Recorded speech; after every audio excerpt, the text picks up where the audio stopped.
अस्सलाम वालेकुम friends, welcome back to my channel. I hope आप सब खैरियत से होंगे और दुआ करती हूँ कि आप सब अपने प्यारों के साथ एक सेहतमंद ज़िंदगी गुजार रहे हों। क्लीनिंग के ज़बरदस्त से आइडियाज़ आज की इस वीडियो में आपके लिए लाई हूँ। उम्मीद करती हूँ आज की वीडियो आपको पसंद आएगी। बढ़ते हैं आइडिया नंबर 1 की तरफ। ये मेरी एक सीज़र है, काफ़ी साल पुरानी है, आज से तकरीबन 20 साल पुरानी, स्टोर में पड़ी हुई थी काफ़ी अरसे से। अब जब मैंने इसे निकाला तो सोचा क्यों ना इसकी क्लीनिंग की जाए। काफ़ी ज़ंग लग चुका है और काफ़ी ज़्यादा स्टेन है इसके ऊपर। तो इसकी क्लीनिंग करूँगी मैं हार्पिक के साथ। हार्पिक ना सिर्फ बाथरूम की सफाई के लिए ज़बरदस्त है, बल्कि ये इस तरह की बहुत सी चीज़ों की क्लीनिंग के लिए हमारे लिए बहुत काम की चीज़ है। तो अच्छी तरह से मैं इसके दोनों ब्लेड्स पर जितने भी रस्ट और दाग धब्बों वाली जगह है वहाँ पर हार्पिक की अच्छी तरह से कोटिंग कर दूँगी और किसी भी जगह को मैं मिस नहीं करूँगी। अब मैंने इसे आधे घंटे के लिए छोड़ दिया था और आधे घंटे के बाद अब मैं इसे उठा रही हूँ, तो आप देख सकते हैं कि इसके ऊपर जितनी भी मैल कुचैल थी वो आसानी से रिमूव हो रही है। और जो दाग धब्बे अभी इसके ऊपर बचे हैं उसके लिए मैंने मेटल का एक ब्रश ले लिया है। ये क्लीनिंग के लिए बड़े ज़बरदस्त ब्रश होते हैं और बहुत ही सस्ते रेट्स पे मिल जाते हैं। तो इसकी मदद से मैं सारे इसके जो ब्लेड्स हैं इन पर ब्रश कर रही हूँ और अच्छी तरह से इसकी क्लीनिंग हो रही है।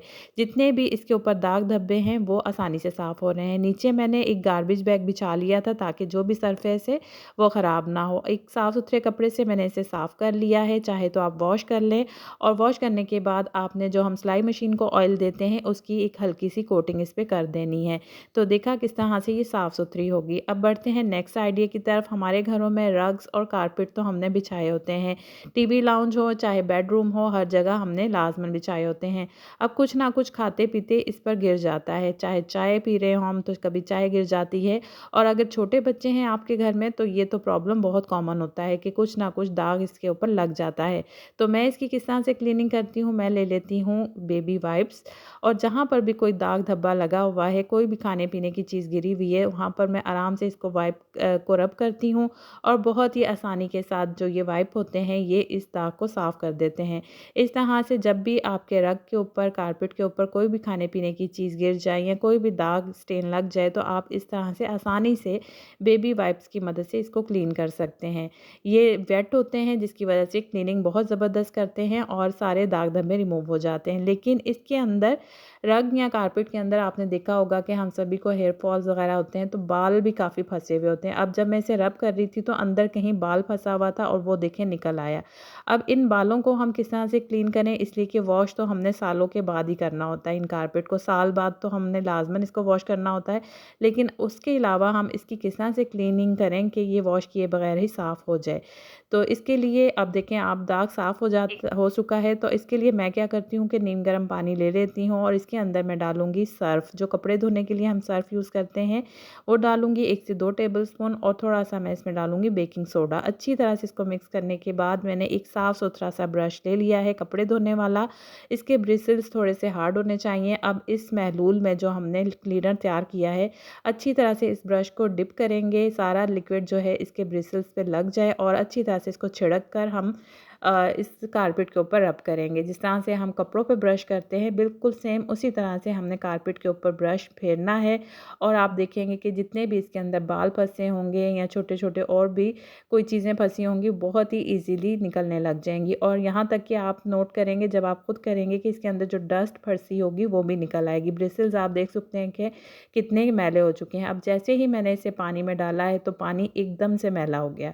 अब अच्छी तरह से इसमें से सारी डर्ट और मैल निकालने के बाद बाल भी निकाल लेंगे हम। फिर से हम इसे पानी में डालेंगे इसी लिक्विड में और अच्छी तरह से छिड़क कर दोबारा से बाकी वाले कारपेट को साफ़ कर लेंगे। इस तरह करते-करते हमने पूरे कारपेट को कवर कर लेना है और पानी आप देख सकते हैं कि कितना मैला हो चुका है। तो इस तरह से आप मंथली या 15 दिनों के बाद अपने रग को या कारपेट को क्लीन कर लिया करें। तो इसके अंदर जितने भी बाल फँसे होंगे, डर्ट फँसी होगी, डस्ट फँसी होगी और दाग धब्बे होंगे वो आसानी से क्लीन हो जाएँगे और आपको इसको वॉश करने की ज़्यादा एफ़र्ट नहीं करनी पड़ेगी। तो इस तरह से आप इसको लाज़मन क्लीन किया करें। मीठा सोडा जो है वो इसके अंदर जो एक बैड स्मेल बन जाती है उसको भी बिल्कुल निकाल कर बाहर कर देगा और आपका कारपेट एकदम नए जैसा साफ़-सुथरा रहेगा। तो इसको ज़रूर ट्राई कीजिएगा। अब बढ़ते हैं नेक्स्ट आइडिया की तरफ। हमारे घरों में स्लाइडिंग डोर्स या विंडोज़ हमने लगाई होती हैं।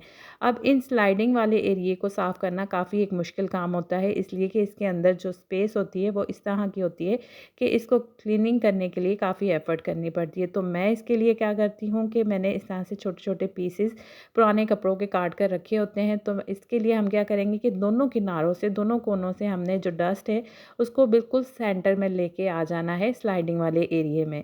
कोनों से हमने डस्ट निकाल लेनी है, इस वाले कोने से भी और दूसरे कोने से भी, और बिल्कुल सेंटर में हम ले आएँगे इस डस्ट को। अब मैंने वही वाले वेट वाइप्स ले लिए हैं जो मैंने कारपेट क्लीनिंग के लिए लिए थे। ये वेट होते हैं, इसलिए ये जितनी भी डस्ट होगी यहाँ पर उसको आसानी से खींच लेंगे अपनी तरफ। सारी डस्ट जो है वो इस वाइप के साथ चिपक जाएगी और आसानी से हम क्लीनिंग कर सकेंगे। तो इस तरह से मैं तो इसकी क्लीनिंग करती हूँ और बहुत ही ज़बरदस्त रिज़ल्ट मिलता है, बहुत ज़्यादा एफ़र्ट नहीं करनी पड़ती मुझे।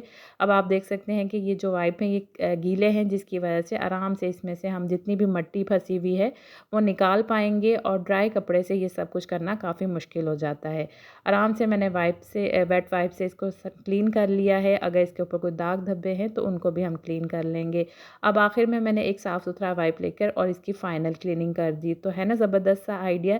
इस तरह से आप भी अपनी स्लाइडिंग विंडो या स्लाइडिंग डोर्स के जो ये स्लाइडिंग वाला पार्ट होता है इसकी वेट वाइप्स की मदद से क्लीनिंग किया करें, या फिर आप किसी भी टिश्यू या वाइप को गीला करके उसकी क्लीनिंग करें तो बहुत आसानी से डस्ट रिमूव होगी। तो अगर आज के आइडियाज़ पसंद आए तो मेरे चैनल को सब्सक्राइब कीजिएगा, लाइक कीजिएगा और शेयर कीजिएगा। अल्लाह हाफ़िज़।